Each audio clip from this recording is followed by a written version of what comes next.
కంక్లూజన్లో sir ఇట్లాంటివి ఏమన్నా కఠిన చర్యలు తీసుకున్నా అది డెఫినెట్లీ చెప్తాం. అది కూడా రాసుకోవాలి పాయింట్స్.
నమస్కారం.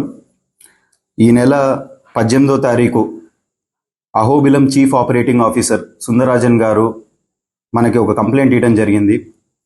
అహోబిలం టెంపుల్ లోపల కొంతమంది హుండీలో నుంచి డబ్బులు దొంగిలించారనే ఆరోపణలతోటి కంప్లైంట్ ఇచ్చారు. దీంట్లో ఒక 82,000 క్యాష్ పోయినట్టుగా మనకి కంప్లైంట్ ఇవ్వడం జరిగింది. అండ్ అదే కంప్లైంట్లో ఒక 4 మీద అనుమానం ఉన్నట్లు కూడా వాళ్ళు వ్యక్తం చేశారు. కంప్లైంట్ రాగానే వెంటనే మనం రిజిస్టర్ చేసి ఇన్వెస్టిగేషన్ స్టార్ట్ చేయడం జరిగింది. ఇన్వెస్టిగేషన్లో భాగంగా మనం అక్కడ ఉన్న సీసీటీవీ ఫుటేజెస్ అన్నీ కూడా వెరిఫై చేశాము. అందులో మనకి తెలిసిన విషయం ఏమంటే లాస్ట్ మంత్ 26న 5:40 నుంచి 6 టైంలో 4 వ్యక్తులు ఎవరు లేని టైం చూసేసి ఒక ఐరన్ హుక్ తోటి లోపల ఉన్న డబ్బులు తీసి జేబులో పెట్టుకోవడం అనేది క్లియర్గా సీసీటీవీ ఫుటేజ్లో రికార్డ్ అయింది. సో ఈ సీసీటీవీ ఫుటేజెస్ ఆధారాల మేరకు మనం ఈ 4గురిని ఈరోజు అదుపులో తీసుకుని అరెస్ట్ చేయడం జరిగింది. అండ్ ఈ నిందితులు ఎవరైతే ఉన్నారో వాళ్ళ వివరాలు వచ్చేసి A1 ఇరిగల నరసింహ, ఇతను నరసింహస్వామి విగ్రహం వెనకాల అంబ్రిల్లా పట్టుకునే వ్యక్తి. A2 సుబ్బరాయుడు, తిరుచెము ఊదుతూ ఉంటారు. A3 నిరంజన్, టెంకాయలు కొడుతూ ఉంటారు లోపల టెంపుల్లో. A4 నిమ్మకంటి ఆచారి. వీళ్ళ 4 కూడా లోపల టెంపుల్లో పనిచేసే వ్యక్తులే. ఈ అఫెన్స్ అనేది లోపల పనిచేసే వ్యక్తులే. లక్ష్మీ నరసింహస్వామికి అందరూ ఎవరైతే మన భక్తులందరము దేవుడికి హుండీలో డబ్బులేస్తామో ఆ డబ్బుల్ని వీళ్ళు దొంగిలించడం జరిగింది. సో దీనికి గాను CI Allagadda rural and SI Allagadda rural ఈ కేసులో ఇన్వెస్టిగేషన్ చేసి తొందరగా ఇంటాక్ట్ రికవరీ 82,000 మొత్తం అమౌంట్ కూడా రికవరీ చేసినందుకు అభినందిస్తున్నాము. అలాగే ఈ కేసుకి సంబంధించి చాలా టెక్నికల్ ఎవిడెన్స్ బేస్ మీద రికవరీ చేసినందుకు గాను గుడ్ వర్క్ రివార్డ్స్ కూడా పెట్టడం జరుగుతుంది. అలాగే అహోబిలంకి సంబంధించి మేము కార్డినెన్స్ సర్చ్ ఆపరేషన్స్, సీసీటీవీ కెమెరాస్ మీద కూడా ఫోకస్ చేసి పెట్టిస్తున్నాము.